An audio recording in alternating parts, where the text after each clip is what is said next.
एक बार सोनपुर जंगल में शीरो नाम का एक सांप रहता था।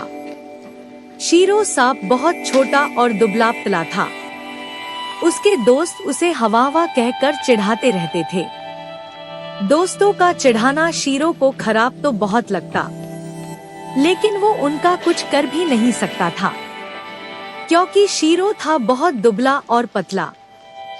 तभी शीरो ने अपने मन में ठाना कि अब वो खूब खाएगा और तब तक खाता रहेगा जब तक मोटा तगड़ा न हो जाए। बस यही सोचकर शीरो खाना खाना शुरू करता है। उसे खाने में जो भी मिलता वो बिना किसी ननुकुर के उसे खा लेता। अब शीरो को खाना इतना पसंद आने लगा कि वो अब जिसके पास भी खाना देखता तो उसे डराकर उसका खाना ले लेता, फिर उसे खुशी खुशी खाता। इस तरह से खूब खाना खा खा कर अब शीरो धीरे धीरे मोटा होने लगा। अब शीरो जब भी अपने दोस्तों के पास जाता तो उसके दोस्त उसे देखते ही वहाँ से जोर से भागते। अब उसके दोस्तों को शीरो से डर लगने लगा था, क्योंकि एक दिन जब शीरो अपने दोस्तों के साथ खेल रहा था तब खेल खेल में शेरों की अपने दोस्तों से लड़ाई हुई। फिर शीरो सांप ने उन्हें ऐसे डराया कि कोई भी उसके आसपास नहीं दिखा। ये सब देखकर शीरो को बहुत खुशी हुई। वो अब खुद को बहुत ताकतवर समझने लगा। अब शीरो इस बात का फायदा उठाने लगा।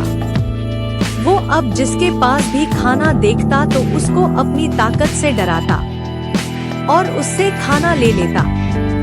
इस तरह से दूसरों पर अपनी ताकत का डर दिखा दिखा कर और उनका खाना खा खा कर अब शीरो हो गया था बहुत मोटा। इतना मोटा कि अब वो अपने घर के अंदर भी नहीं जा पा रहा था। फिर शीरो ने सोचा क्यों न नया घर बनाया जाए, लेकिन इतनी मेहनत करे कौन। अब तो पूरे ढोलकपुर के जानवर मुझसे डरते हैं। चलो उन्हीं में से किसी को डराकर उनका घर ले लेता हूँ। और फिर ये सोचते हुए शीरो नए घर की तलाश के लिए निकलता है। सबसे पहले वो मोंटी बंदर के घर जाता है।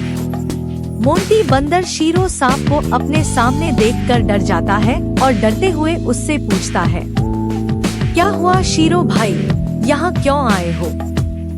तभी शीरो बोलता है, तुम जाओ यहाँ से, आज से ये मेरा घर है, अब मैं इसमें रहूंगा।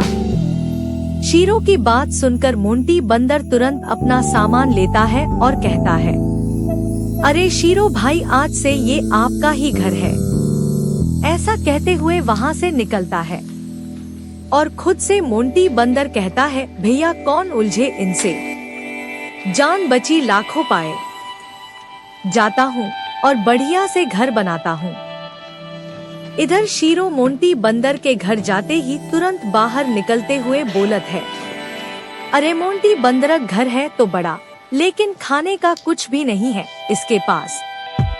फिर शीरो कोई दूसरा घर देखने लगता है। तभी उसे सोना चींटी का घर दिखाई देता है।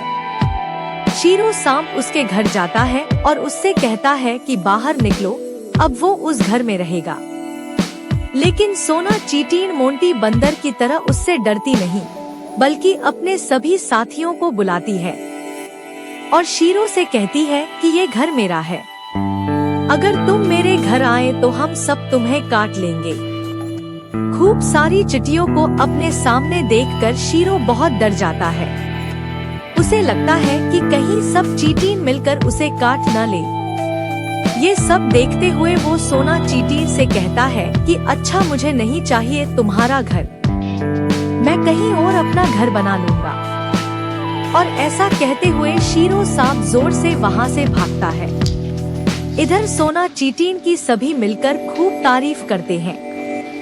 दोस्तों, इस कहानी से हमें ये शिक्षा मिलती है कि हमें कभी भी अपनी ताकत का गलत इस्तेमाल नहीं करना चाहिए। हमेशा सबसे मिलकर रहना चाहिए।